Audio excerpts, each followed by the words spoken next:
So, today our topic is about hereditary spherocytosis.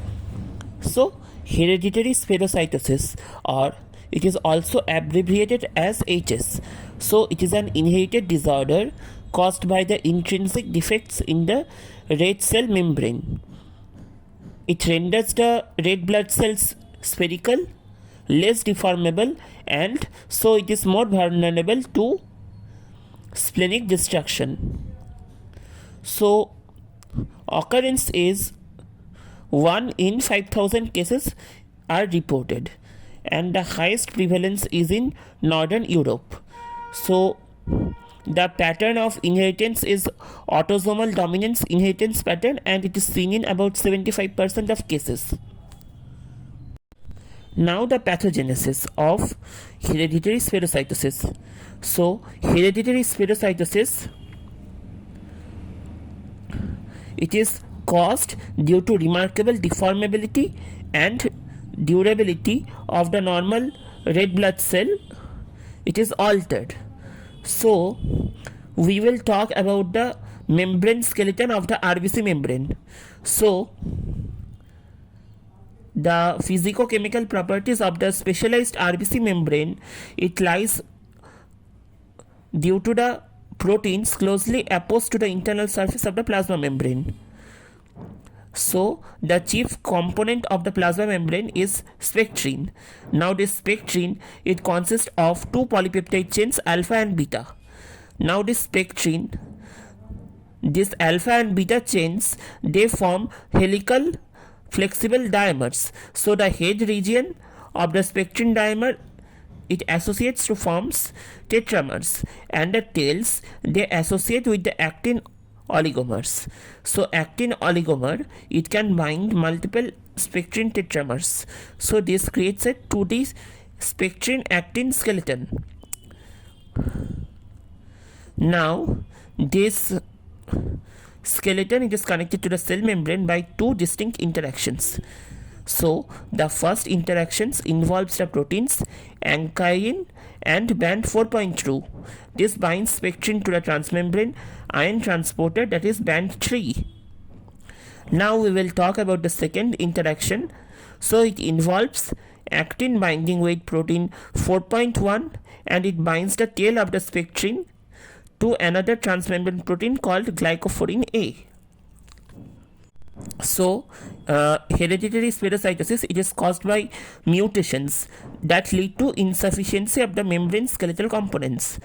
So, as a result of these alterations, lifespan of the affected RBC, it is decreased by 10 to 20 days from the normal RBC lifespan of 120 days. So, the mutations, they probably affect the ankyrin, band 3 spectrin, or band 4.2.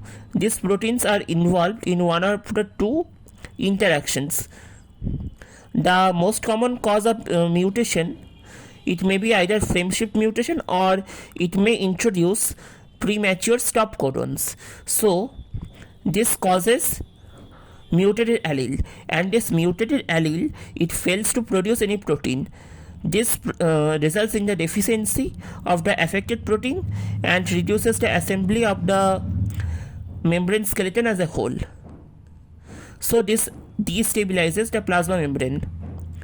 Now, due to this destabilized plasma membrane, the red cells, they age in the circulation, and loss of the plasma membrane forces the cells to assume such a shape with the smallest possible diameter, that is the shape of a sphere. So, this spherical shape results in loss of the membrane stability as well as loss in the rigidity. So, they are more vulnerable to rupture. Now, this hereditary spherocytosis, it can be cured by using splenectomy, because spleen has a cardinal role in the destruction of the spherocytes. So, we can say that in the life of this spherocyte, the spleen is the villain, and because of the spheroidal shape and reduced deformability, the spherocytes, they are trapped in the splenic cords and they are easily destroyed by the macrophages present in the spleen. Now some clinical features of hereditary spherocytosis. So the diagnosis of hereditary spherocytosis, it is mostly based on family history, hematological findings and lab evidence. So in 2/3 of the cases, the red cells, they are sensitive to osmotic lysis, and when placed in hypotonic salt solutions, this causes influx of water into the spherocytes, and there is very little margin for expansion, due to which there is lysis of the cells. So the features are anemia, splenomegaly and jaundice. So these are the causes, and if you see a typical slide of hereditary spherocytosis, we can notice dark staining spherocytes with no central pallor.